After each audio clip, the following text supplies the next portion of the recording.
અને natural block print એવું છે કે એમાં કલર બધા છે નેચરલ વાપરે. દાખલા તરીકે હળદે પાવડર છે, કથિકા લોટ છે, ચૂનો છે, એલમ છે, આયરન છે, પછી ગુંદ છે ને ગોળ છે, એ ટાઈપના બધા કલર આમાં વપરાય. એની પ્રોસેસ એવી છે કે 17 થી 18 વખત આપણે કરીએ ત્યારે રેડી થાય છે. મારું નામ ખત્રી અબ્દુલ્લા સુમાર અને હું છે ને નેચરલ કલરમાં અજરક બ્લોક પ્રિન્ટનો કારીગર છું. એમાં અમે છે ને સાડી, દુપટ્ટા, સ્ટોલ, પછી ચણિયા ચોલી બધું બનાવીએ છીએ. અને એમાં મેન અજરક છે બંને બાજુ પ્રિન્ટ સેમ ટુ સેમ, એની અમારી સ્પેશિયાલિટી છે. એમનો સેમ્પલ છે આ છે ને, જો અજરક છે. અમે છે ને બંને બાજુ પ્રિન્ટ સેમ ટુ સેમ તમે જોઈ શકો છો, આગળ પાછળ સેમ. સ્પેશિયાલિટી આની અજરક પ્રિન્ટ આ છે ને એની પ્રોસેસ માટે બીજો એક હું નમૂનો બનાવ્યો છે. આ ટાઈપનો જુઓ, કચ્છનો છું એટલે આમાં કચ્છ અક્ષર લખી અને બનાવેલું છે.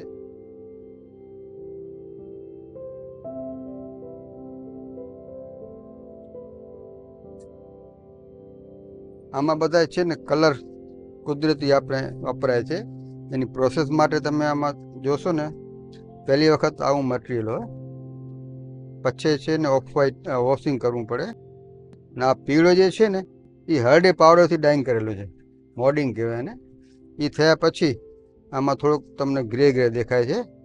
એ છે ને આપણે લાઈમ અને ગુંદ, કાળો ગુંદ ગમાવે એને પેસ્ટ કરીને છાપીએ છીએ. તેની પાછળ બીજો કામ આ બ્લેક દેખાય છે ને એ આયરન પાણીમાં પલાળી અને એનું જે પાણી નીકળે ને એમાં કચિકાનો લોટ નાખીને પેસ્ટ બનાવીને પછી પ્રિન્ટિંગ કરી છે. તેની પાછળ આ વ્હાઈટ તમને દેખાય છે એ એલમ છે. એલમ પણ આવી રીતે પેસ્ટ કરીને છાપીએ. પછી એને છે ને ઇન્ડિગો ડાઇંગ કરવું પડે. ઇન્ડિગો ડાઇંગ 2 વખત કરવું પડે એટલે એને કલર સારો આવી જાય. એ થયા પછી એને ચાલુ પાણીમાં વોશિંગ કરવું પડે એટલે એનો કલર ઉપર નીકળી જાય. તેની પાછળ આપણને અલીઝરીન અને ધાળના ફૂલ આવે છે. એમાં ત્રાંબાનું ચરુ હોય, એમાં 100 ડિગ્રી ગરમ કરીએ ત્યારે આ કલર ફાઇનલ આવે.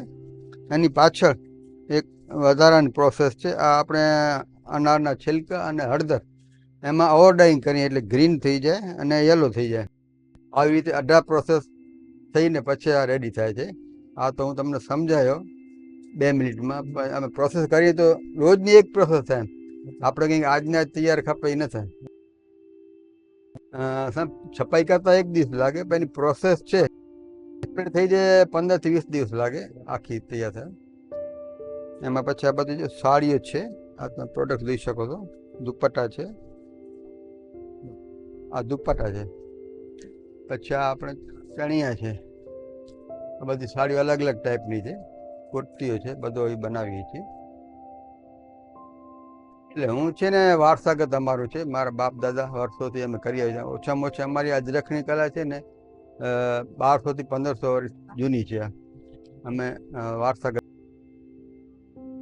મારી પેઢી સાતમી પેઢી હશે.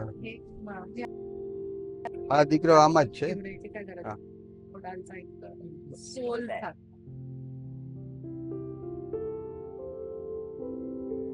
કાપડમાં એક તો કોટન છે, હવે કાલા કોટન હાલે છે, એમાં બનાવી છે. પછી મોડલ સિલ્ક છે, ચંદેરી સિલ્ક છે, ટસર છે, ગજી છે, બધામાં પ્રિન્ટિંગ કરી છે.